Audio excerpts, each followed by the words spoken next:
Donc, très contente d'être là parce que je pense qu'on partage une lutte commune, celle sur la qualité de l'air. J'ai envie de vous parler un peu de ce qui se passe à Rouyn-Noranda, malgré qu'on en a entendu parler vraiment tout l'été. Mais je pense que ça vaut la peine pour ne serait-ce que se nourrir d'espoir collectivement, puis parce que nos luttes se font beaucoup écho. On a parlé de la fonderie Hearne sans arrêt, tous les jours de l'été. Ça a été très épuisant, mais très important aussi. Mais cette lutte-là n'a pas juste commencé au début de l'été. La fonderie Hearne, c'est une fonderie, c'est la seule fonderie de cuivre au Canada. C'était à l'origine une mine qui a été construite à la fin des années 30 à Rouyn. Puis la ville de Rouyn-Noranda s'est construite autour de la mine parce qu'il y avait une mine. Donc, cette fonderie-là a 95 ans. Vers la fin des années 70, s'est transformée en fonderie. Et déjà, à ce moment-là, il y a eu des enjeux au niveau de la qualité de l'air. Les gens chez nous disaient beaucoup que l'air goûtait la mine. Les peintures de char étaient abîmées par, entre autres, le dioxyde de soufre. Là, je suis pas la plus grande spécialiste de cette époque-là parce que moi-même, je n'étais pas au monde. C'est ce que les gens nous racontent beaucoup. Puis c'est grâce à la mobilisation citoyenne, déjà dans les années 70-80, qu'il y a eu beaucoup d'améliorations sur la fonderie. Finalement, au début des années 2000, c'est là qu'on a commencé à tirer un peu la sonnette d'alarme, les autorités locales, sur les enjeux avec l'arsenic. L'arsenic qui est le roi des poisons.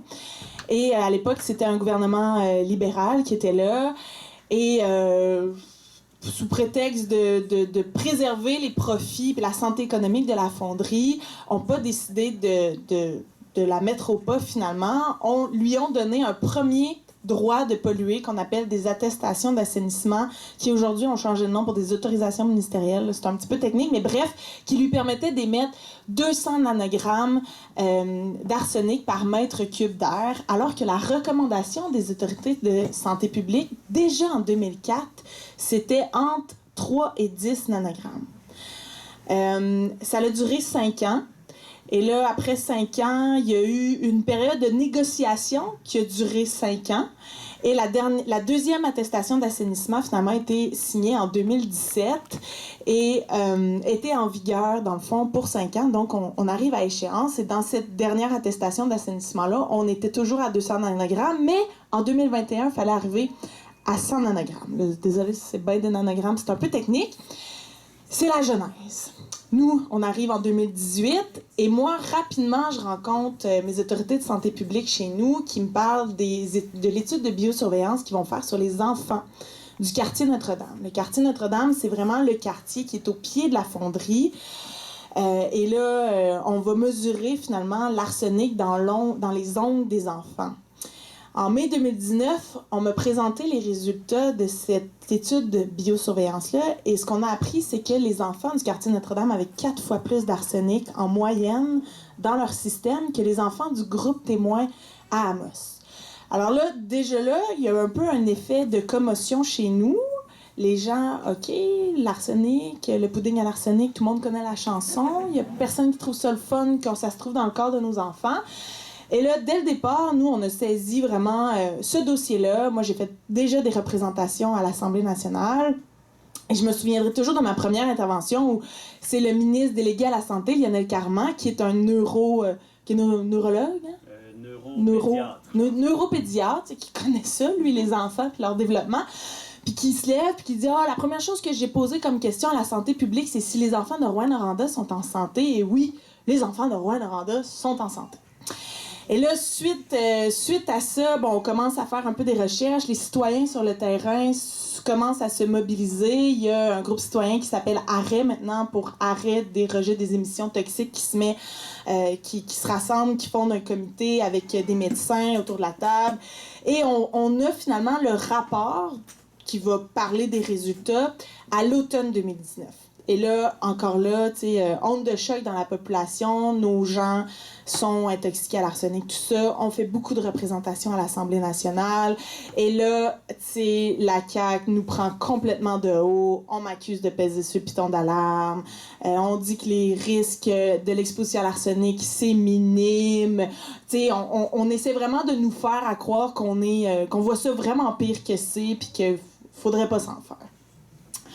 Ça, on en a parlé tantôt. La chambre de commerce qui me convoque dans leur bureau pour me dire que là, je nuis à l'image de Rouyn-Noranda, qu'on est en pleine pénurie de main-d'œuvre, puis que là, les gens voudront plus venir s'installer chez nous parce que je fais mauvaise presse à la ville, puis j'en mets trop. Puis moi, je me revois dans le bureau avec le président, un peu intimidée, mais à la fois très insultée, puis je me revois là, les joues rouges, puis fâchée, puis de dire « Hey, moi, je suis pas touriste, ma Abitibi-Témiscamingue, c'est pas ça ma job. Moi, ma job, c'est de défendre les intérêts des gens.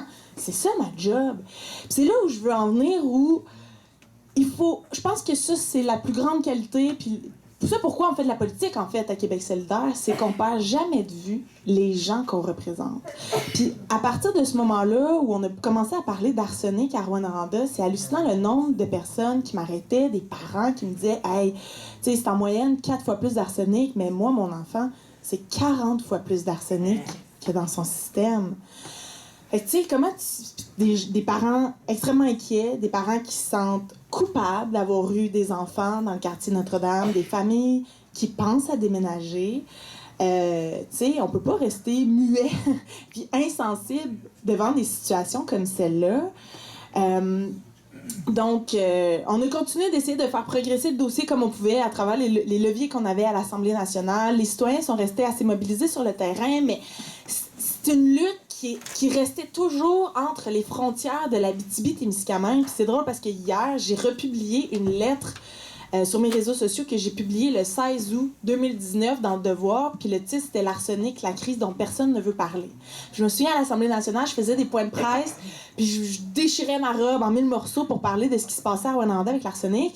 Puis les médias avaient aucune question.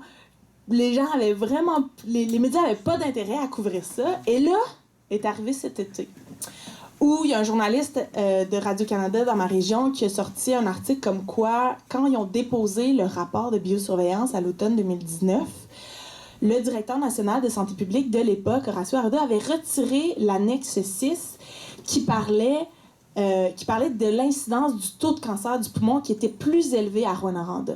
On avait beaucoup parlé des enfants puis de l'arsenic dans leurs ongles. Mais les autorités de santé publique étaient déjà inquiets à ce moment-là du cancer, de la surreprésentation de cancer du poumon dans notre région. Et le directeur national de santé publique avait retiré cette information-là. Et là, en 2019, personne ne savait c'était qui Horacio Arruda, mais après 2 ans de pandémie, ben là, les médias savaient c'était qui. Fait que les médias se sont vraiment jetés là-dessus comme un vautour sur un cadavre. Et là, ça a pris des proportions. Les proportions que vous connaissez, c'est-à-dire que la fonderie 1, l'arsenic à Rouyn-Noranda, c'est devenu un enjeu national.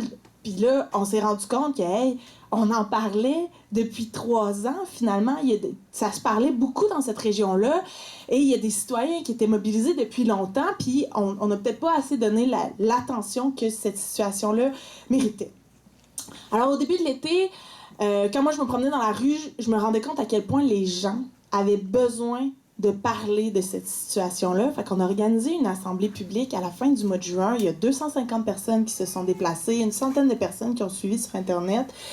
On a fait un petit pitch pour raconter un peu ce qu'on avait fait. On avait Mères au front qui se sont aussi beaucoup mobilisés sur la question, le groupe Arrêt qui ont pu donner de l'information plus technique. Puis après, quand on a ouvert la parole aux citoyens, c'est hallucinant ce qui s'est passé à Rouyn-Noranda ce soir-là, dans le sens où il y a des gens qui avaient jamais pris la parole, qui là, tout d'un coup, avaient l'impression d'avoir un safe space pour le faire, puis que leurs préoccupations allaient enfin être entendues et partagées. Puis ce soir-là, ce qui s'est passé, c'est comme si on avait fait tomber des murs entre la souffrance individuelle qui s'est installée dans chacun des foyers à Rouyn-Noranda.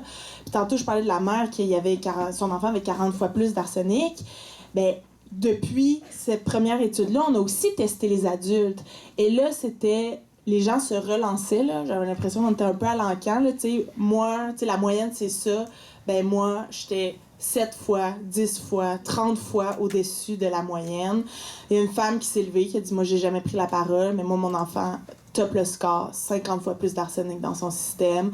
Les médecins, ils font un suivi super serré parce ils comprennent pas comment ça se fait que cet enfant-là est fonctionnel avec autant d'arsenic dans son système. » Fait que quand on entend ça, ça fait mal, mais en même temps, ce qui s'est passé ce soir-là, c'est que les gens se sont rendus compte qu'ils partageaient, en fait, cette souffrance-là en commun. Puis dans le film qu'on a fait avec Sol et Catherine, dans Renouer, c'était une phrase, ça, qui m'avait beaucoup marqué, où il y a une femme de Limoilou qui dit « Une souffrance qui est collective, elle vient plus facile à être portée. » Puis depuis ce moment-là où on a fait notre assemblée publique à Rouen, c'est hallucinant la mobilisation des citoyens et des citoyennes, puis qui ratissent de plus en plus large, qui vont chercher d'autres acteurs du milieu. Il y a des restaurateurs, il y a des commerçants qui sont sortis pour réclamer des changements.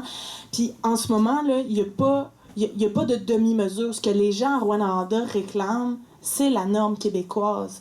Il n'y a pas de demi-mesure à aller parce que nos gens sont malades. L'espérance de vie dans le quartier de Notre-Dame est réduite de 5 ans. Il y a une surreprésentation de naissance de bébés trop petits.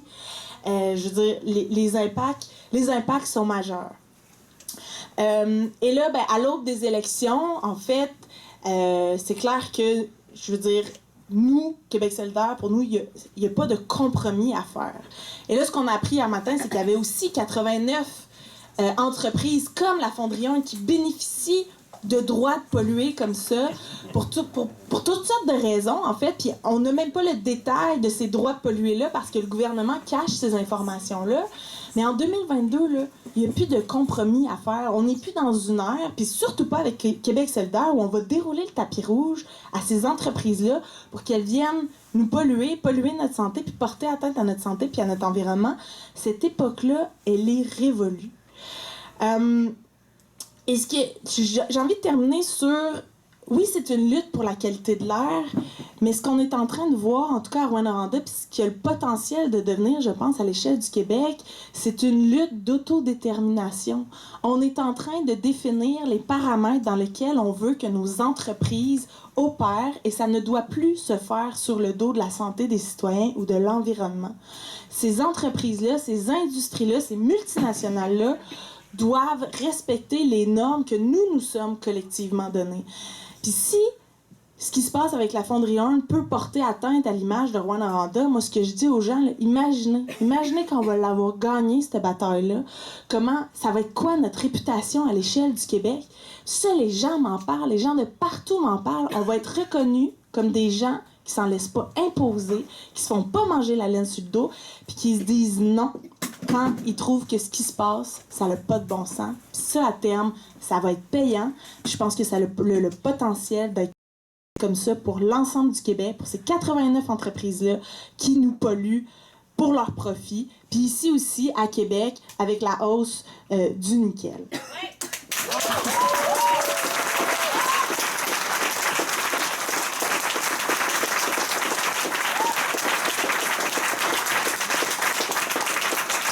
Je terminerai en vous disant aussi que la lutte, elle n'est pas gagnée à Rouyn-Noranda, mais la CAQ est venue nous faire une annonce en début de semaine qui clairement ne passe pas du tout dans la population. Les gens sont plus craqués que jamais.